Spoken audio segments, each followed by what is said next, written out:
Oh, hello there. Furnace is on right next to the microphone. Am I speaking loud enough? Hey guys, Crusty Old Crow back doing a video again after a small hiatus, traveling abroad with the fam, if you would. Went to jelly old London, saw nothing. Went to Paris, France, saw nothing. Went back to Toronto, saw everything. I'm back here to tell you about nothing in particular. But that DMACism brought up a great point in the comments the other day, or not the other day, the other video that I did this morning. My T-Triple-C said, finally you're doing your bottom 10, and I felt bad because it meant that he just started the video and thought there was going to be more than just a couple of figures talked about as far as my low opinions on certain Hasbro products. It reminded me I've never done a bottom 10 list, guys.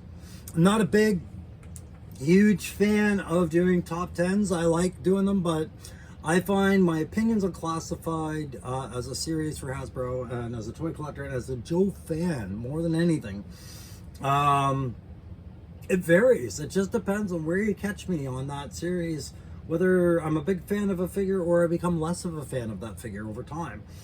That all depends. So yeah, I don't think I've ever done a bottom 10. And I know it's annoyed DMACism a little bit at time to time because you got to question whether or not I actually have a realistic look at this series or not, and I do, because I do. But if you were to watch a lot of my videos, you'd see I try to tend more towards the positive side of the things, and I'm all pro community, which seems to annoy some people when you're too much like that, and I don't care, but it is like that. But it's not like I won't talk about the negative side when there is a negative side.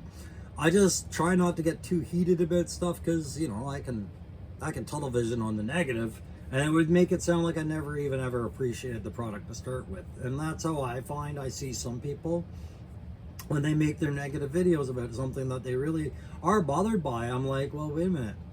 Sounds like you've been bothered by this for a while. Are you sure you want to enjoy this product or not?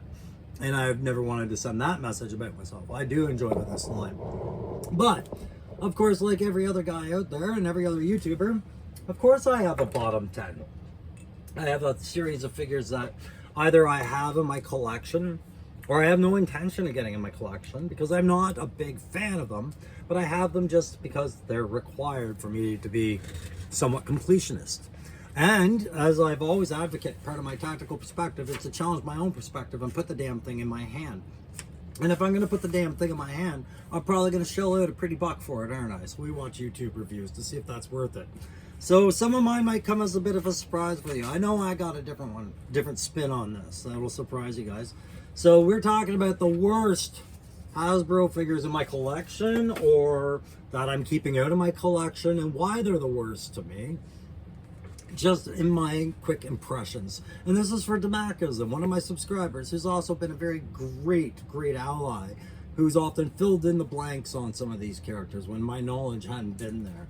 But now we're about a year in, and now DMAC has said, you better start talking about the ones you weren't impressed with. Because last video I talked about barbecue.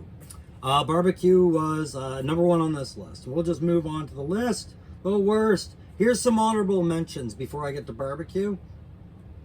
Big Boa. Told you, I'm not a big fan of Big Boa. I don't like the stereotype characters very much, often. Especially in the 80s when Brent was white lining his way through the boardroom and just selling every other wacky concept out there to take money out of the parents' pockets and put it in, you know, toys in front of kids. And this wasn't appealing to me, but it was appealing to the generations behind me. So I try not to say too much against it. I just didn't get a pre-order in on it. Will it ever end up in my collection? Probably. And guys, I have a timer on today. I gotta take my son to cadets after this and then get back in time to go watch some lives tonight. So you'll see I'm kind of moving things right along. Now, speaking of pre-orders, another honorable mention is that Techno Viper. Like I said last video, not a big fan of the color set, not a big fan of the Techno Viper. Kind of looks like a guy with a pressure washer at a McDonald's drive-thru to me. But, you know, Grimace will end up in my collection. And the downside is, even with the his Fireteam 788 colors applied to it, I would have to get them with an MMS. And if I'm not a big fan of the figure, it's hard for me to buy a duplicate. just to fill out that OCD red and black satisfaction I've now been granted. Thank you again, Hush TV. But yeah, so I do have a pre-order in for him. I will pick up my pre-order because I know getting him after will be difficult, right? So that's an honorable mention. The driver not included. I'm overly not psyched for the ferret. I don't feel like it was a great, I understood the choice, but at the same time, I feel like it needed more modernized updating, and it's almost a little bit too like the one we had back in the 80s with the stamped out red plastic over stamped out blue plastic and lesser detail. I'm hoping that in my hand it's going to do a lot better. But I am looking forward to that gray driver. We've been waiting for the Cobra gray and black. We're getting the gray and black. I'm not gonna pass on this. But again, I'm not a big fan of shelling at a price point for something that's not got me 100% excited, only 50% excited. And we're seeing this as things are coming out in the new waves. That's a new feeling for some of us who joined the wave late. Another honorable mention, not going to get excited about it, convention exclusive deluxe or regular edition Nemesis or Nemesis Immortal or Nemesis Enforcer, or very much about Cobra Law. However, I do know how I feel about Serpentor. That one, that changed a lot of people's minds about Serpentor. It would probably change mine if the feedback I saw is what I think it is, and it's good. And I'm not excited about Starduster, nor am I excited about Xandar, guys. And I am definitely not a high life frag viper piece of whatever work he is. He just makes me giggle all night, just thinking about just how much cocaine was on the table in Miami during a Hasbro deal one year. Anyways, what are the bottom of the barrel? Well, guys, I'm about to launch into the bottom of the barrel as far as I see it in the Hasbro. What I've stooped to buy, to have, and what I just can't bring myself to keep when it comes to, okay, I got it, now what? And there's reasons for everything. So we'll get into barbecue right off the bat. I stated in the last video, barbecue was my grudge because they released the orange as a Viper or a Cobra Island before I got around to it, and then it was strangely hard to get after that, and I still don't have it, and nor do I care at this point. It's a confusing figure. But when they repainted and redid it all for the Mad Marauder version, which they were releasing independently of any other supporting character other than an unassociated Sergeant Slaughter, this guy stood out as a sore thumb, a lone individual, and a non-combatant because he didn't have a firearm, while he was a close combatant with two fire axes of sorts. It was hard to make him belong on a shelf in this color set. And so I spoke about that in the other video, that and especially, of all the non-combatants you were going to come out of the gate with, why this instead of a Lifeline, a Doc, or a Mainframe, where they don't have the guns but they have cool features. And I talked about how they left them hanging as a Mad Marauder and all that other stuff, right? But again, no alternate head on this one figure, no removable helmet, and all of this, which we have now learned is some of the coolest stuff that Hasbro does with the classified now, is getting those head features freed up in a way that they weren't when we were kids with the 80s version. So I thought it was a wasted opportunity no matter which color. Next on my list was Lady J, and the reason why, guys, is yeah, I got her and I collected it, but the amount of, again, early line, let's replace the video camera with a fancy backpack camera for the video game, was already kind of playing havoc with what I felt was one of the weakest weapon selections a character could have been given in the Joe line, even back in the day, and that was Lady J's spears and javelins and these things that I just could not wrap my mind around why any soldier would carry this anywhere for any reason other than, I guess, mountain climbing and the Olympics. And even the mountain climbing is a weak-ass excuse, right?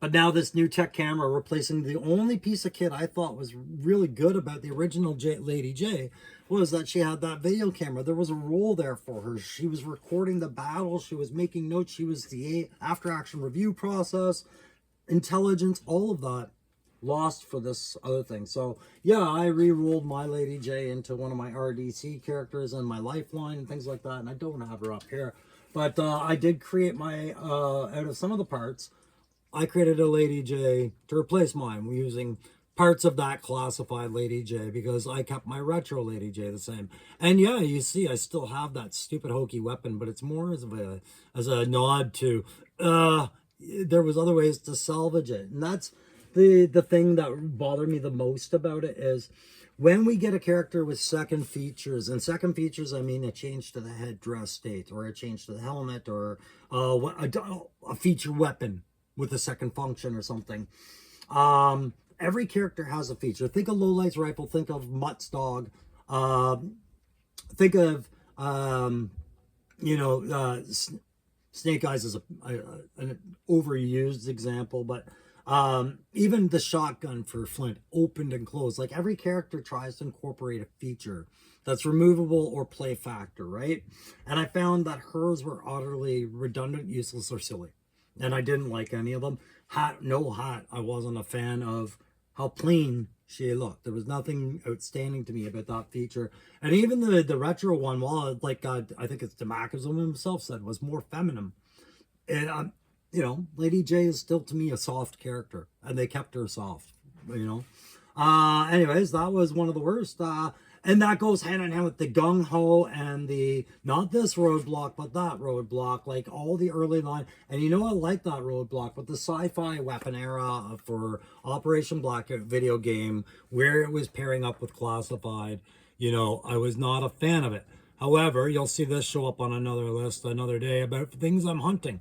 And I was a fan of this when I got it, but it just was not a good version of gung ho. It was a good version of a G.I. Joe character, but not gung ho. Great figure. Re-rolled it into my big brawler, right? For my Tiger Force. So there you go. And that's why I keep these guys in the background. It's irrelevant, right? Who else made my bottom list? And remember, they're all tied for one. If you've made the bottom list, you're all equally bad for some reason.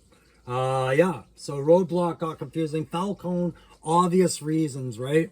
Between the cartoon being voiced by Don Johnson, portraying this relative of Duke that was one, insubordinate, had no discipline, and was apparently a Green Beret, confused the shit out of me to this day why he had the fan base he did. But for him to come out with permanent Defoe face, and I mean Defoe sex face at that, it was disturbing. And the box did it no favors because the box was like this pop culture, pop art, Andy Warhol take on Joe that just translated over to an Andy Warhol face, right? Like you can say 1,000 things about the face, and then we have what should have been a normally all right figure for a Green Beret figure. The rest of them was fine. I don't know why 2 canteens, but sure. But then it got repeated in other figures, like this shotgun. And the backpack, everything ended up back on. Wolf Spider for no good reason. Rescuer coming down with a shotgun and a radio out of a helicopter. Okay. Anyways, Falcone was just a bad effort all around. And so, there's Crow. If you're going to bitch about it, try and solve it. So I did my Night Force Falcone using a head Loki Wartooth sent me, keeping some of the kit, but replacing others of it with, something a little bit different. Just to say, I've got my Falcone, and I think I like them better than their Falcone.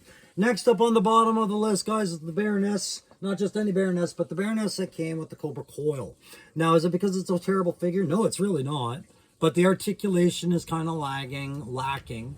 And yeah, you had to get the coil for it.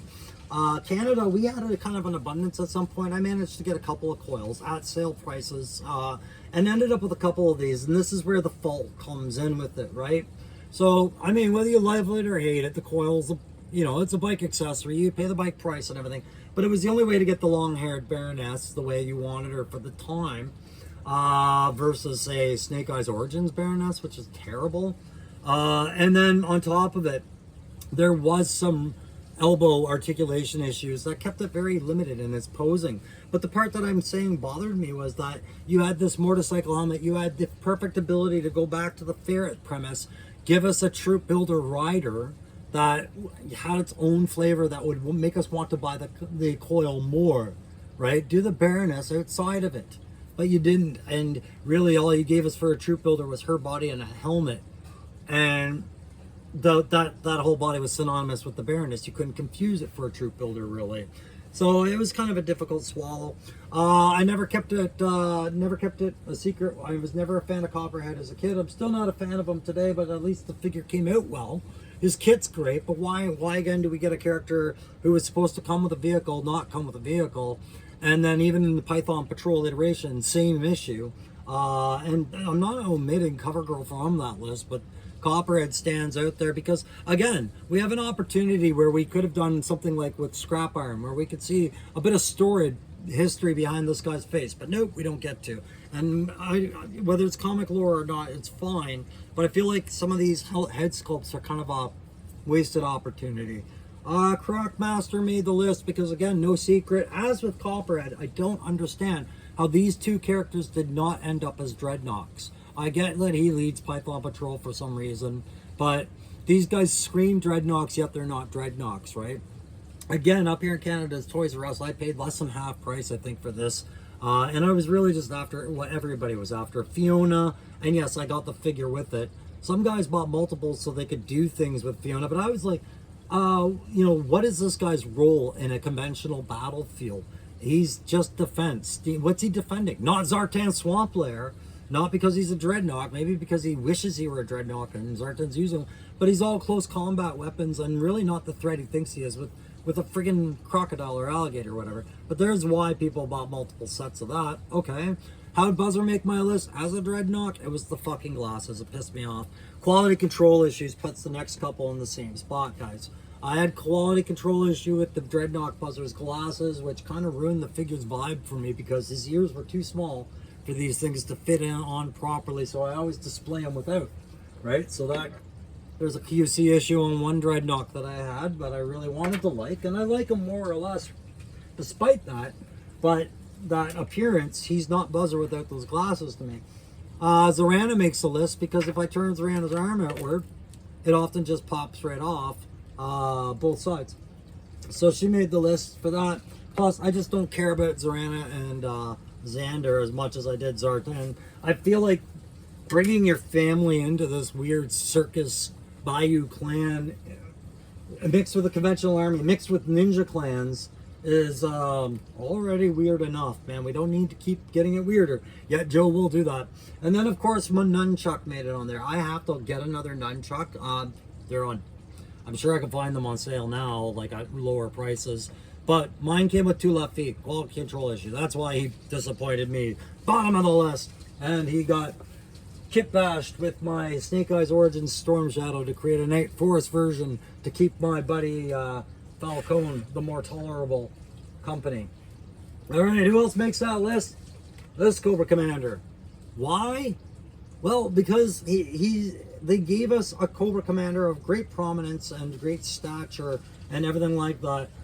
And as a standalone figure, but they had so many better options and they reserved them for exclusive things like a Hiss tank, retro card line down the line after they've gotten every ounce of the money out of the Hiss tank once and all those sculpts and things like that. And they keep beating around the bush of the one everybody wanted, which is the one you just buy off your local 3D printer guy like Loki Wartooth, the hooded Cobra Commander. Everybody's screaming, when do we get it? Just go buy it. Just go do it. Hasbro's feeling no compulsion because they hear you demanding it, which means you'll wait for it. Don't. I wouldn't. I think they're associating it with too much political turmoil and unrest for them to get on that for some reason. All right, so they're all number ones, but who is the ultimate number one? The one that is the absolute worst figure in the Hasbro classified line. Bear with me. I'm going to show them to you. You're not going to believe it. Wakanda, what? No, I'm serious. I love this figure. As an attack perspective, play grade perspective, I gave it highs. I love Wakanda as a character. What I hate is what this character represents.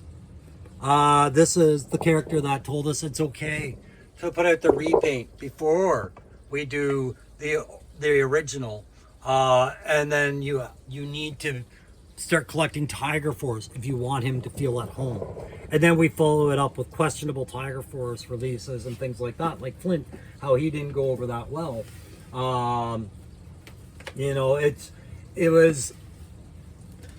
it was a dirty shot with Recondo because we loved Recondo's original outfit. Yes, we're finally getting him in the retro line very soon. Should be right around the corner we get him. But is it fair to do that? I don't think so. Even you didn't have you kept the decency not to do a Tunnel Rat. You released the original Tunnel Rat, then gave us the Night Force variant. That's the way you should be doing this, out of respect for your consumers. Are we going to buy these repaints? Not all of us want to. But if it's the first time we're seeing the character, and we loved that character, we feel a little bit of extra oomph to do it. So that's where that one's got to go for today, guys. I got to let that go and tell you that's the bottom list. I will give you another top 10 list later of the top 10 ones I am hunting down and successes I've had and things like that. But that's another video for another time. You guys see the like, share, subscribe thing. I don't have to talk about that. I'm going to catch you guys later. D-Mac, there's your bottom list. Weird, right? Okay, we'll see you soon.